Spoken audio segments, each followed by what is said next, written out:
It's no secret that over the past couple of years, Yu-Gi-Oh! YouTubers have had a lot of success with series like Sealed Only, Progression Series, Progression Playoffs, the Chaos Draft Series. There's a whole lot of interesting ways for Yu-Gi-Oh! YouTubers to make content based on limited drafts. And thanks to YGOPRODECK.com, they are able to actually draft these cards in an interesting way and then play online over Discord. Yu-Gi-Oh! Has a certain draftability to it inherently. A lot of the cards are pretty generic, and it blends itself to something like a sealed draft format. However, I awoke one day with a dream, the biggest brain dream possible. I wanted to bring that same level of content, that same energy, that same sealed, constructed play, and bring it to Cardfight Vanguard. Now hear me out.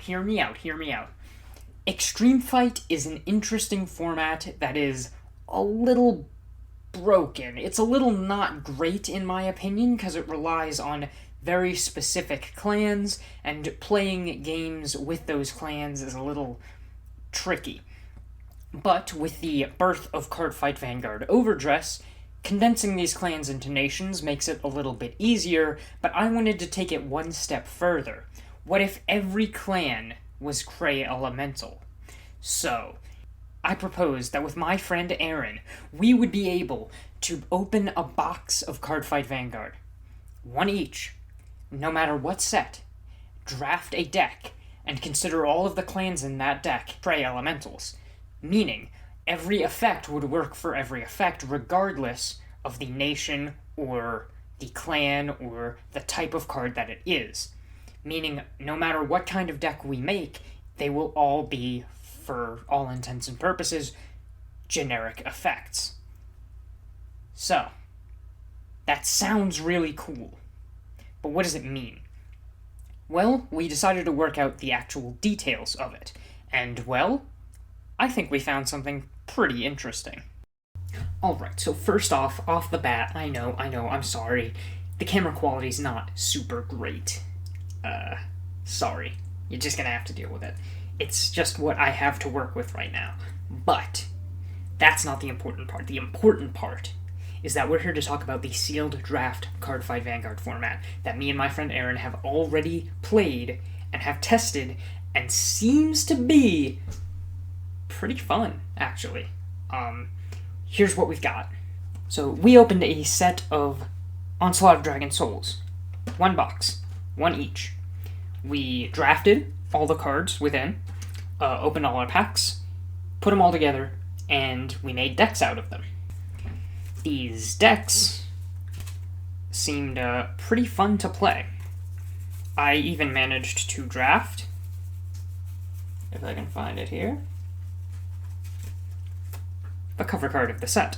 Blazing Flare Dragon. However, he managed to draft Soul Saver Dragon, which is just a little bit better. So, we decided that, hey, it seems a little crazy to just draft one set, when in the Yu-Gi-Oh! Community, they're doing Progression Series, which is where they draft multiple sets and then bring them together. So, we're going to draft a set, a box, make decks out of that, and play against each other. Then, the winner of that set determines what the next set we draft is. And we draft and play against each other, just like we normally would. Then we add our pulls to a collective deck. So the pulls from the next set that we draft, which he has decided will be set 6, I forget the name of it, but it's the one with Ezel on the cover. We'll be drafting that one next, and we will add our pulls to our current decks, and it'll be pretty interesting. Now, with these decks, keep in mind that everything's a Cray Elemental. Everything can search everything. Mecha Trainer can search Dancing Cutlass, which can then draw you a card. Or it can search Kimnara, which can then destroy an opponent's grade 1. There's a lot of really interesting things. Negromarl can revive the Mecha Trainer to then grab a perfect guard from, I don't know, Kagero. Who knows? it's really interesting to see these kinds of interactions happen in this kind of format. And it makes it that much more interesting based on, a pull may not look super good on paper, but then when you actually start playing with it, it can actually turn out pretty busted.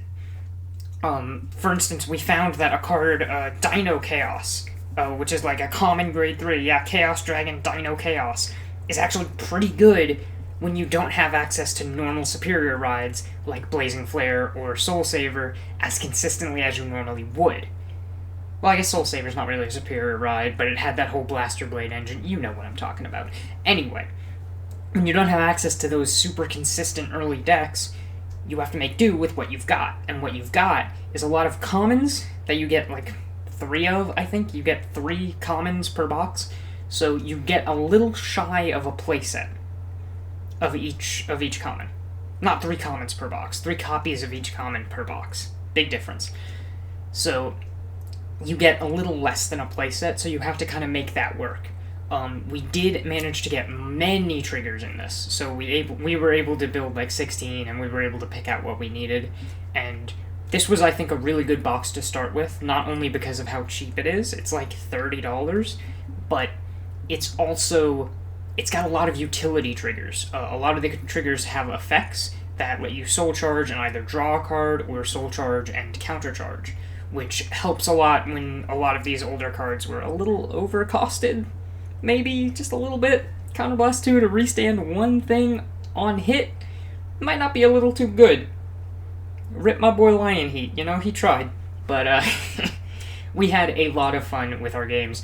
We played about 12 games in this draft. I won one of those games. Blazing Flare is just not good, I found out. At least in this format. I don't know if he was good at the time, either. I was only playing Grand Blue when this came out, so I was really hoping to pull that Spirit Exceed, and neither of us did. So, there you go. Happens. But we did pull really cool stuff, and we were able to make functioning decks that had really interesting combos and really interesting plays to make. And I'm overall pretty happy with the experience. If it didn't cost so much, I would recommend others to try it as well. But for $30 a box, you can certainly try to draft some of the cheaper stuff. There's some extra boosters as well if you don't mind playing largely the same clan as your opponent. There's a lot of interesting ways to play Cardfight Vanguard that aren't just the main 3 formats of Overdress, V-Premium, and Premium. There's a lot of other ways to play it too. And I think a lot of people overlook the idea of a sealed draft format in Cardfight Vanguard just because of how restrictive the clans and nation system seems. But if you make kind of a homebrew rule like we did to overcome that, there's a lot of interesting interactions that cards can have with each other that certainly weren't intended, not at all, but seem to be pretty interesting, and you can have a lot of fun with it. So, overall, there's a lot of cool stuff you can do. These decks, they're not good, but they're fun. And the best part is, if you save your list, you can go back and replay those kinds of games. Vanguard doesn't really have a GOAT format specifically, but this is something that can be kind of close to it. You can recreate your draft deck from your commons and rares and whatever's lying around, and then just replay those draft games over and over.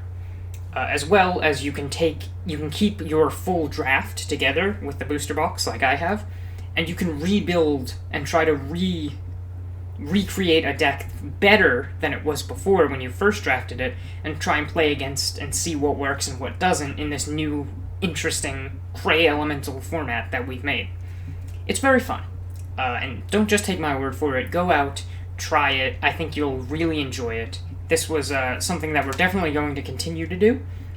Like I said, we're already planning to do set 6, and I will hopefully do a kind of deck profile thing if you guys want to see what I drafted with this particular set, and if you guys want to see future drafts, what my decks are for that, or if you want to actually watch us draft and actually build our decks in real time, I could probably find a way to do that too.